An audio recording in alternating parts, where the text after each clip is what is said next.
નમસ્કાર વિદ્યાર્થી મિત્રો, બાલગોકુલમ શૈક્ષણિક સંકુલ વતી આપનું સ્વાગત છે। આજે આપણે ધોરણ 6 વિષય હિન્દી એમાં પાઠ 6 સુબહ જોઈશું। એમાં આપણે જોયું હતું પોલિયોની બીમારીથી ગ્રસ્ત એ છોકરી છે રેશમા, એ કેવી રીતે પોતાના કામ કરે છે, વ્હીલચેર ઉપર બેઠેલી છે। જો અહીંયા ચિત્ર છે, તહેવારના દિવસો હતા એટલે એના મમ્મી છે ઘરની સાફ સફાઈ કરે છે, એમાં તે મદદ કરે છે। એને પોલિયો થઈ ગયો હતો અને એ ખૂબ જ હિંમતવાળી હતી। એને અત્યારે એ બધાના લગભગ બધા કામ પોતાની જાતે કરે છે। રસોઈ ઘરમાં એની મમ્મી જે કિચનની સાફ સફાઈ કરે છે એમાં પણ એનું હાથ બટાવે છે, એટલે કે એની હેલ્પ કરે છે એના મમ્મીની। હવે સાફ સફાઈ તો થઈ ગઈ, હવે લડ્ડુ બનાવવા હતા, એના મમ્મીને લાડુ બનાવવા હતા। તો એનો જે સામાન જોઈ એ કોણ લેવા જશે? ગોલું તો સાવ નાનકડો છે, દાદાજી ને દાદીજી વૃદ્ધ થઈ ગયા છે, પપ્પા ઓફિસે ગયા, તો હવે કોણ જશે? તો રેશમા કહે છે હું જઈશ। આપણે ત્યાં સુધી જોયેલું હતું, તો હવે આગળ શું થયું તે જોઈએ। પેજ નંબર 42 ઉપર જુઓ। બસ આપ મુझे सामान की लिस्ट और एक थैला दे दीजिए। શું કીધું? હવે તમે મને ખાલી એક સામાનની લિસ્ટ અને એક થેલો આપી દો એટલે હું વસ્તુઓ લઈ આવીશ। तुम ले आओगी अकेली? माँ ने पूछा। तू ले आवीस एकली? माँ ने पूछू। हाँ माँ, एक बार पहले भी तो लाई थी, रेशमा की आवाज में दृढ़ता थी। हाँ माँ, હું લઈ આવીશ, એકવાર પહેલા પણ ગઈ थी, રેશમાના અવાજમાં દૃઢતા હતી। तो ठीक है, तुम ही ले आओ, लेकिन ध्यान से जाना, सारा सामान नुक्कड़ वाली दुकान से ही मिल जाएगा। थोड़ी देर बाद रेशमा सारा सामान लेकर लौटी। उसने गोलू को आवाज दी, गोलू ये लो तुम्हारे लिए टॉफी लाई हूँ। गोलू टॉफी पाकर खुशी से उछलने लगा। શું કીધું? એની મમ્મીએ કીધું હવે સામાન લેવા કોણ જશે? તો રેશમા કે હું જઈશ, થેલો અને લિસ્ટ આપો। એની મમ્મી કહે છે ઠીક છે, તું જ લઈ આવ, પરંતુ ધ્યાનથી જાજે। બધો સામાન છે એ શેરીની નાકાની જે દુકાન છે ત્યાંથી જ મળી જશે। થોડીક વાર થઈ તો રેશમા બધો સામાન લઈને આવી ગઈ। એણે ગોલુને, એનો નાનો ભાઈ છે ગોલુ, એને અવાજ દી, ગોલુ આ લે તારી ટોફી એટલે કે ચોકલેટ લઈને તો ગોલુ ખુશીથી પાગલ થઈ ગયો। આ વાતને થોડાક જ દિવસ થયા હતા, પછી શું થયું જોઈએ। एक दिन शाम को रेशमा का घर दियों के झिलमिल प्रकाश से जगमगाने लगा। पूरा मोहल्ला जगमगा रहा था, जहाँ रोशनी ही रोशनी थी, क्या जमीन क्या आसमान। दादी जी ने बताया कि दीपावली अंधेरे पर उजाले की जीत का त्योहार है। बुराई पर अच्छाई और असत्य पर सत्य की सदा जीत होती है। કયો તહેવાર હતો? દીવડાઓ પ્રગટાવે એટલે વેરી ગુડ, દિવાળીનો તહેવાર। તો આના રેશમા બધો સામાન લઈ આવી। થોડાક દિવસો થઈ ગયા પછી શું હતું? આખો મહોલ્લો, આખો એની શેરી છે, પડોશ બધું દીવડાના પ્રકાશથી ઝગમગી રહ્યું હતું। એનું ઘર પણ દીવડાના પ્રકાશથી ઝગમગી રહ્યું હતું। બધે જ્યાં જુઓ ત્યાં પ્રકાશ અને પ્રકાશ જ હતો। જમીન કે આસમાન બધે પણ પ્રકાશ જ હતો। દાદીજીએ બતાવ્યું એને કે દિવાળી છે એ અંધારા ઉપર પ્રકાશની જીત છે, સત્ય પર અસત્ય પર સત્યની જીત, બુરાઈ પર अच्छाईની જીતનો તહેવાર છે।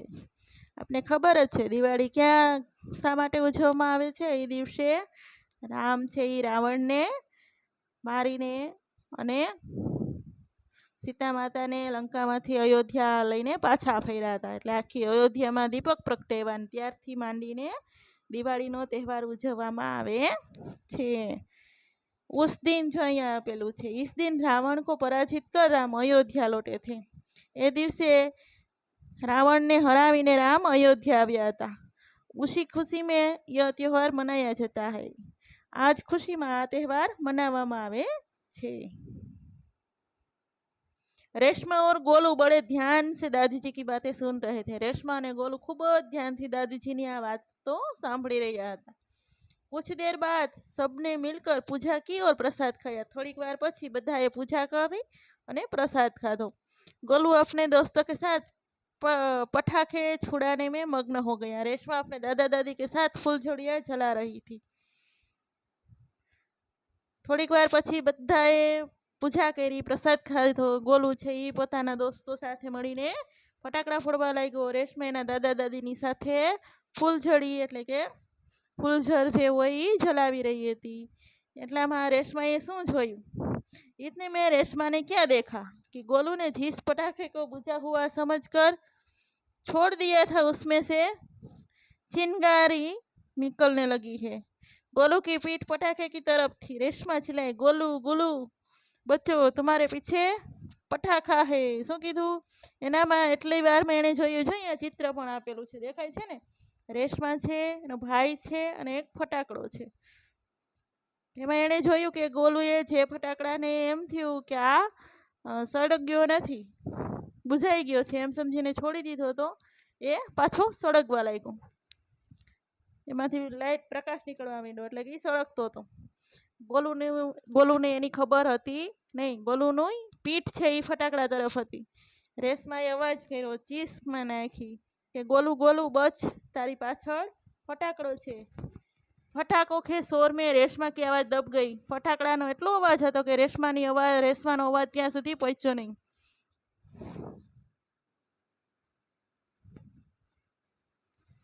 बाकी लोग कुछ समझ पाते. सबसे पहले रेशमा जल्दी जल्दी कुर्सी को धकेलती गोलू के पास जा पहुंची. उसने गोलू को जोर से धक्का दिया और खुद आगे निकल गई.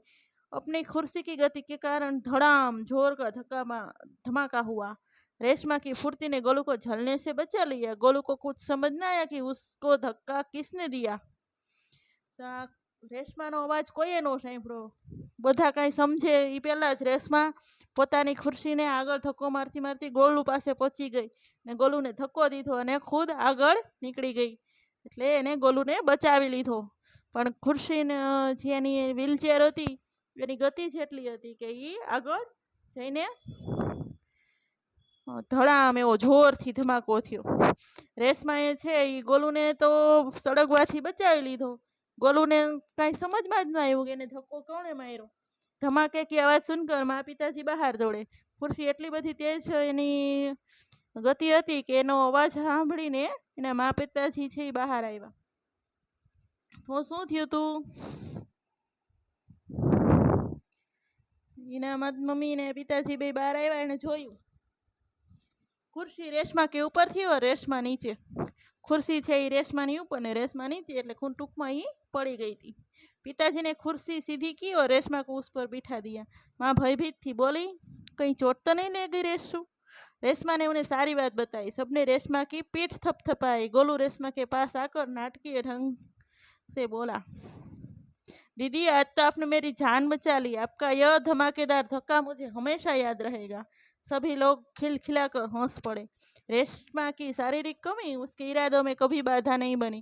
आज भी उतनी जिंदा दिली और परिश्रम से अपनी जीवन जी रही है. उसकी हर सुबह नई सुबह होती है. वह हर सुबह अपने काम में नए इरादे में जुट जाती है. ખુરશી રેશમાની ઉપર ને રેશમા નીચે. પિતાજીએ ખુરશી सीधी કરી અને રેશમાને એની ઉપર બેસાડી. માં તો ખૂબ ડરી ગઈ હતી. બોલી કે તને કાંઈ લાગ્યું તો નથી રેશુ?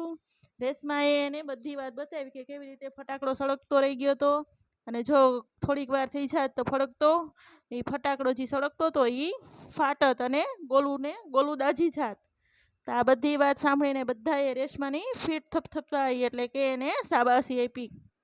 ગોલુએ રેશમાની પાસે જઈને કીધું કે તમે તો આજે મારી જિંદગી બચાવી અને આવો ધક્કો મને હંમેશા યાદ રહેશે. બધા લોકો ખૂબ જ જોરથી હસી પડ્યા. રેશમાની જે શારીરિક કમી હતી, જે ખામી છે, એના ઈરાદામાં કોઈ દિવસ એની બાધા બની નથી. આજે પણ એટલી જ જિંદાદિલીથી પોતાની જિંદગી જીવે છે. રોજ નવી સુબહ નવી ચેલેન્જ લઈને આવે છે ને એનો એ નિડરતાથી સામનો કરે છે. તો આપણે જોયું આ પાઠમાં કે જે રેશમા છે અપંગ છોકરી છે, પોલિયોને લીધે અપંગ થઈ ગઈ હતી, તો એ કેવી રીતે પોતાના બધા કામ જાતે કરે છે, તહેવારોના દિવસોમાં મમ્મીને હેલ્પ કરે છે અને પોતાના ભાઈની જીવ પણ બચાવે છે. આપણે પણ આવી જ રીતે બીજાની હેલ્પ કરવી જોઈએ. કોઈ દિવસ કોઈની મજાક ઉડાવવી જોઈએ નહીં. મને આશા છે કે તમને આ પાઠ સમજાઈ ગયો હશે. તો આવતા પીરિયડમાં ફરી મળીએ. ત્યાં સુધી આવજો.